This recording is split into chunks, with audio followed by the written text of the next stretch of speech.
All right. What's going on with Tottenham, folks? What's going on with Tottenham? Why are they moving mad? 2 days. Matthias Fernandez, Sandro Tonali from Newcastle. Goodness me. I mean, know that Tottenham has always been big, but now that's a proper big statement from a big club. You got to respect it. Um, Goodness me. They've actually thrown the fox among the pigeons. Now, I mean, I used to think before that clubs were kind of holding back on the ridiculous prices that were placed on all these players. Um, Absolutely ridiculous prices. They are hundreds of millions and 120 million and all that. And I think that's one of the reasons why Liverpool decided to just hold fire and say, you know what, these costs are ridiculous. And it's a typical market. If everybody takes a decision to hold back due to those high prices, eventually those prices will come down. And players and clubs will be more willing to negotiate at more reasonable prices. But what does Tottenham do? They go, nah, all that is story. We're going to throw money straight into these players. And the result will be the player prices will remain the same. Now, other clubs will insist that if Tottenham is able to buy players for 80 million and 100 million, then our player is valued at that same price or even more. And as such, player prices will remain at least until the week, the end of the week, ending week of the transfer market. The other problem now is that folks would now say that for a club that has come 17th twice, if Tottenham can pull out nearly 200 million for two players, then why is it that our club, so not Liverpool per se, but any other club that is within that top 10 position, will say, why are we unable to spend such good money on players going forward? So fans will now kind of have that tendency to demand more and put more pressure on the club to spend more. We see that the likes of Manchester United has already started to kind of fans related to Manchester United have started making such comments that what's going on? Why have we not been able to spend the same amount and all that? So that is another thing that Tottenham have kind of put out there, such that other clubs fans will now start demanding more.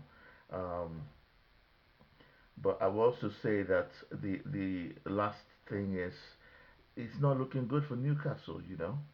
Newcastle have suddenly now become the, in quote, unserious club that is being bullied by everyone. And as a Liverpool fan, I am sorry, but Liverpool have done their fair bit in bullying players out of Newcastle's palms, and now Tottenham is also doing that. And people are saying if Tonali decides to leave 17th place Tottenham, sorry, fifth place or fourth place or sixth place Newcastle, and come down to join 17th place Tottenham. First of all, it shows that the manager has got great negotiating skills. The club have got very convincing team of um, buyers, but also it shows that Tonali lost faith in Newcastle's project. And that is a sad thing. It's a sad thing for a club as big as Newcastle. So that's something that they need to actually also think about. Um, for Tottenham, I will say that they have acquired two top players for their midfield, but the project is not complete. The process is not complete if they do not acquire a top striker. I've heard that they are being linked with Krupi. Krupi is a 6 month wonder, and he's 19 years old. Is that a player they want to rely on? Um, if they do not make any significant top player, top striker signing between now and when the market opens, I will still put my head out there to say that they will struggle next season, even with the two top players. Um, and the reason is because the current strikers they've got, um, they're very inconsistent. by way of their form and also their physicality. When they are playing well, they get injured. When they are not injured, they are playing average, and then when they hit form, they get injured again. They need a player that is a striker that is consistent, consistently good, and that will be putting the ball in the net.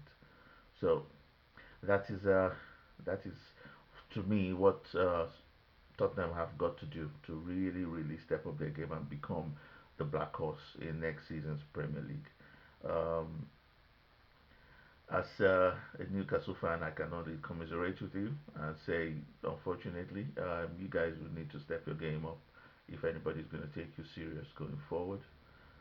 As a Liverpool fan, I would say, well, I would just sit, we'll just sit back.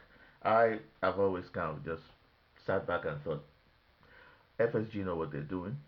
They move in silence and violence, and all this news we're hearing up and down where we're saying they're linked to this and linked to that. We were not linked to Minos, and they just moved hard and they got the player. So we don't know who they are looking at now and what their plans are. And suddenly, if we hear that we've signed somebody that we didn't hear about for months, or somebody that was just last minute, we just hear about him, and within a week they've signed him. That is how Liverpool moves. So I'm not really worried. I'm not complaining about whether they are buying Diomande or they are looking at Bacola or all that. They've got their plans in place. I also heard this morning that the big man is moving on, and he will be replaced by Michael Edwards. Uh, let's see how that pans out. I won't make any more comments until I'm very sure about what is exactly going on. But it is what it is. If he moves on, we wish him all the best, and Liverpool will continue to thrive, whether he is there or he's not. So that's my feedback. What do you think? If you have any further comments, please put that in the comments below. Otherwise, feel free to subscribe. We appreciate the fact that a good number of you are listening from all over the world. We don't take that for granted, and we are grateful for that. So please continue to like it. If you agree with my comments, feel free to dislike it. I'm not really bothered. Um, but yeah, we will catch up again soon. You take care and speak in a bit. Cheers.